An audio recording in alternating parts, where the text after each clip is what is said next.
வணக்கம் நண்பர்களே.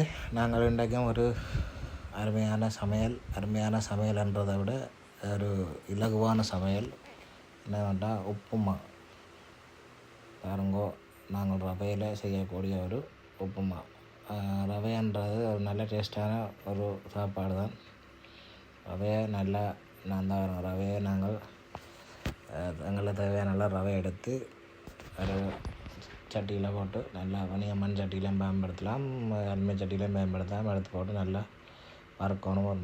ரவை கருகக்கூடாது. ஒரு பொன்னிறமாக மட்டும் வறுத்தெடுத்துட்டு பிறகு எங்களுக்கு தேவையான பொருட்கள் முதல்ல எண்ணெயை விட்டு கடுகு, பெருஞ்சீரகம், நச்சீரகம் அதெல்லாம் போடணும். கடுகு போடணும், வாசனை திரவியங்கள், நச்சீரகம், பெருஞ்சீரகம் அதெல்லாம் போடணும்.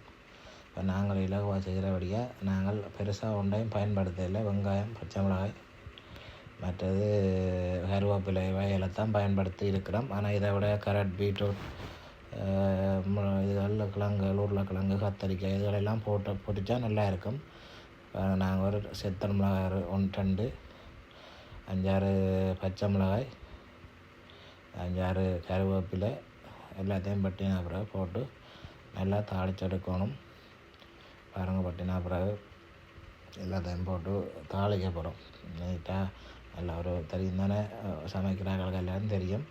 ஒரு பருவம், அது ஒரு பொன்னிறமாக வரணும். வெங்காயம், பச்சை மிளகாய் எல்லாம் பொன்னிறமாக பாருங்கள் வந்துட்டுது.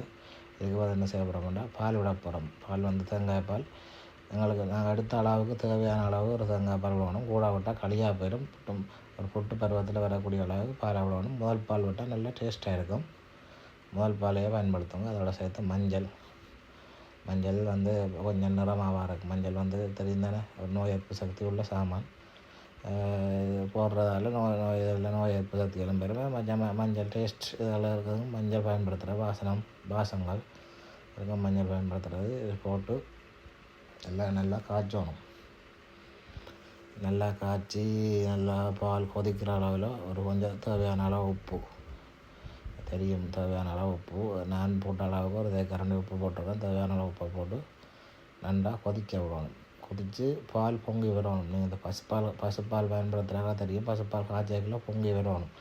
பொங்கி வரக்குள்ள நல்லா பொங்கி விடணும். அதே மாதிரி தான் இதுவும் வந்து தேங்காய் பால் காய்ச்சி பாருங்கள், இப்படி நல்லா பொங்கி விடணும்.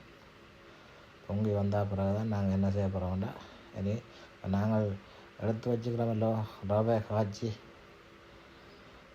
நல்லா வறுத்து பொன்னிறமாக வந்து ரவை எடுத்து வச்சுக்கிறோம். இந்த பாருங்க கொதிக்குது, எப்படி நல்லா கொதிக்குதுன்னு சொல்லி நல்லா கொதிக்குது. இப்போ இனித்தான் என்ன செய்ய போகிறோம்னு சொன்னால், நாங்கள் எடுத்து வச்சுக்கிற ரவையை வந்து எடுத்து போட போகிறோம். அதுவும் போடைகளை வந்து கொஞ்சம் கொஞ்சமாக போடணும். அப்படியே எடுத்து போட்டு விட்டால் என்ன செய்ய முடியும், அப்படியே குமாஞ்சி நடுவுக்குள்ள உள்ள ரவை வந்து ரவையோட பால் சேராது. அதுக்காகத்தான் வந்து ரவையை எடுத்து கரண்டியால் கொஞ்சம் கொஞ்சமாக போட்டு கிண்டி விடணும். கிண்டி விட்டால் தான் ரவையோடு சேர்ந்து முழு இடமும் சரியாக பால் வந்து சேரும்.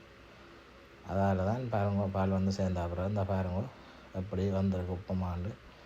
இது வந்து ரவையில் செய்யக்கூடிய ஒரு டேஸ்டான உப்புமா. வேலைக்கு போகிறார்கள், விடியல அதில் இரவில் அவசரத்தில் இருக்கிறார்கள், அவைகளுக்கு இந்த உப்புமா நல்ல இலகுவான சமையல், இலகுவான சாப்பாடு, நல்ல உடம்புக்கு நல்ல சாப்பாடு பயன்படுத்தி பாருங்கள்.